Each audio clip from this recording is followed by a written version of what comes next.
seen the math. You know it's difficult.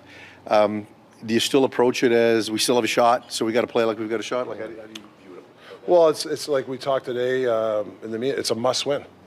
Is it Game 7? Pretty close. So Game 7 for tomorrow is our thought process. You got to win that game tomorrow, whatever it takes. Rick, That's sorry. No, We no. haven't seen you for a while. Can you give us, first off, an update on Filipino? How serious is he doing? Is he done for the year? Good days and bad days. He's had. You know, you go out and skate, felt good. The next day, not as good. So, you know, to be honest with you guys, does he play this year? I mean, it's you know, maybe the odds are against it. I mean, plus you don't want to put a guy in that type of position. But when a guy has good days and bad days, you know, obviously, you know, you're not going to play the guy. Is there concern about his career? I don't know, because I talked to him today, and he said it was different than his last concussion. The bad days aren't as bad. So that's a positive. So yeah, I think we got to take the positive approach. Plus, he's got, you know, what, 4 or 5 months to rebuild himself, or who knows? Like, you know what I mean? So you just got to take it day by day with this guy right now. Elias Pettersson. He skated, I think, once or twice. Didn't skate that hard. A little bit of discomfort. Upper body or lower body? Upper body. Do you know how it happened or what? Yeah.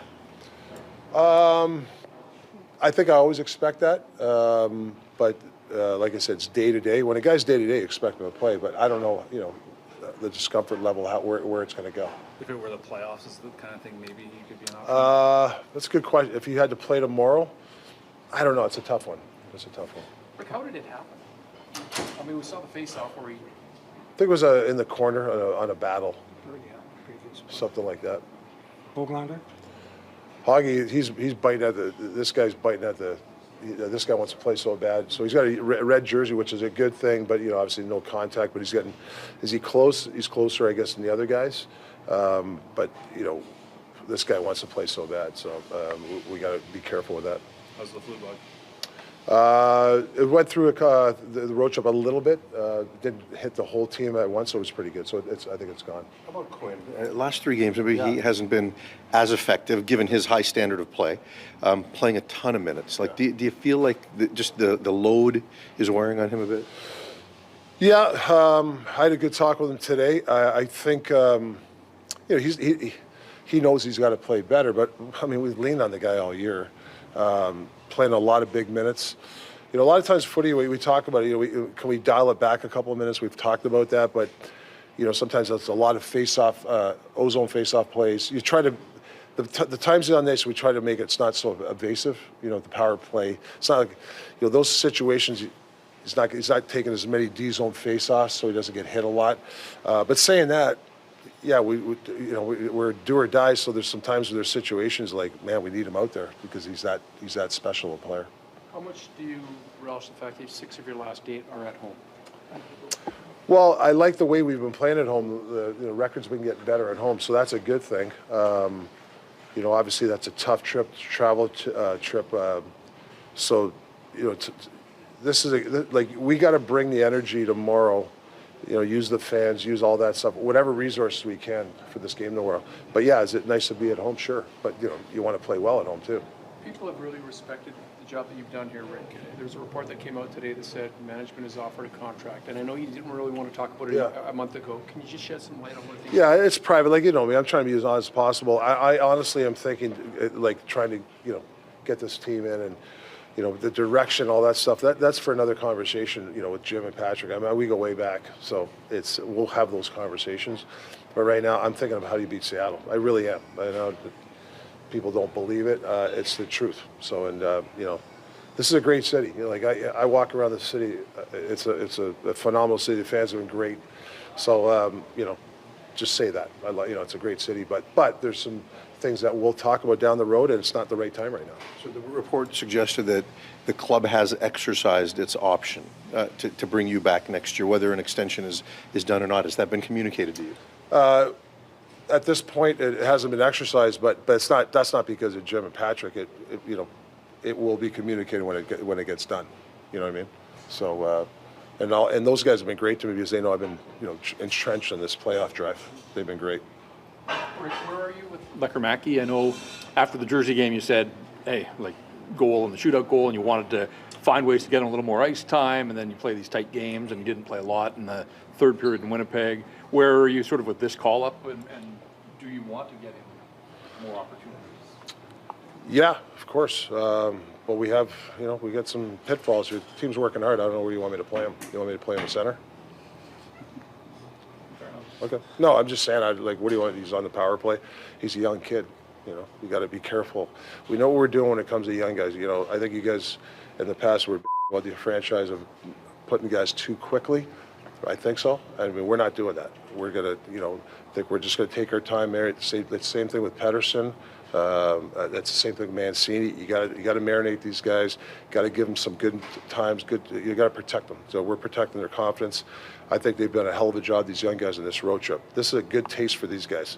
And whether they play 10, 12 minutes or I get them on a shootout, when I put them out there, I'll make those decisions. Rick, do you learn anything about the group in the final 8 games? Yeah. Who's all in and who's not. These 8 games you're going to see. I think the guy like I'll give you an example. Dakota's starting to play a little bit better. I mean, these are big 8 games for him. He can use that for going into next year. So these 8 games are important to me to see who's all in and who's not. 100%. Building on that, what do you make of how this team has responded to all the injuries this year? Well, I think like I said, there's been a lot of things that hit this team, and you're looking for culture stuff, right? Who's all in, who's not, and when you have a lot of guys all in, buying in, you can withstand some stuff. And I think we've done a pretty good job. Listen, this is for another conversation, what happened. But for the most part, I think a lot of guys have dealt with adversity pretty good here. So I got to give them a lot of credit, especially these young guys coming in. We have what, 5th or 6th youngest. I want this team, our players, to create a cocoon for these guys. This is important for these guys. I don't want these guys' confidence to get shattered. This is a big for them, these 8 games. So I want to make sure that I call it the shield, right? The culture shield, and we have to continue to build the shield around here.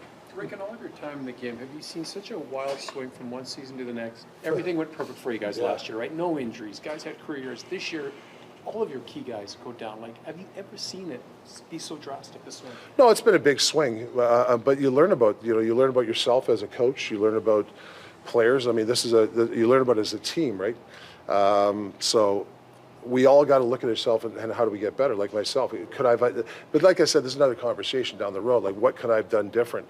But at this point, all I'm thinking about is Seattle. I mean, it's a short term right now for me. And then we'll deal with all that other stuff down the road. How valuable has Puce been to your team? Yeah, he's been he's been a great story for I know he's been a positive story. We need positive stories around it. He's one of them. I think I told you guys he took the information in training camp and applied it. I know I said it again. I mean, we're in Winnipeg and I'm in the gym and he's in the gym. He's one of those guys that he's on the ice. I think he still might be on the ice shooting pucks. I mean, he's deserved what he's deserved this year because he's put the work in. So he's a positive story for us. So given the uncertainty then at center ahead of him, given what's given him this opportunity, do you think it's important that he's part of the team beyond this season? Well, when we have a conversation, obviously, when we sit at the round table and you look at what type of players you want, he's obviously a guy that I really liked. He's really helped me in a tough situation, right? When guys went down and stuff like that. He's been always a constant for me. So you always root for a guy like that, sure. With the players that you've had called up from Abbotsford, yeah. What have you seen in the preparation that they've had with Manny Malhotra and his coaching staff that has made it an easier transition for them? Yeah, I think Manny's done a terrific job. I mean, you got to remember down there, they get one day they're practicing power play, the next thing I got half their team up. And he doesn't complain. He, give me the next man up mentality. That's what the minors do, and I think he's done a hell of a job down there. Carly gets called up, and he's kind of like, wow, he's improved. Lettermaki's been a couple times up and down. I think he's improved. Look at Pedersen, the young Pedersen, same thing. Some of the principles that I love, and Manny's, applied it down there. He comes up in here, and he's, getting close to being a big minute guy. But we got a lot of guys. Those guys got a long way to go, and and even a guy like Manny knows that, but he's definitely helped us get those guys ready for NHL games. It's a big. You talk about the culture shield. Does that start in 100%. Abbotsford as well? It starts from as soon as you draft a player, Vancouver Canucks. As soon as he puts a jersey on, and that's the way it's got to be. You know, you got to keep going forward. Whether you have a bad couple of months or you have a bad year, you got to have the constant. You can't switch every year. You know, we're going to do this, we're going to do that. You got to stay constant. And I think that's something that we've talked about here, and I think we've done a pretty good job of the constant. But you know, it's taken a little bit of hit. But the Lettermackis and the Carlsons and Pedersen, those guys are a big part of this whole shield, I think, or culture shield, I call it. Playoffs?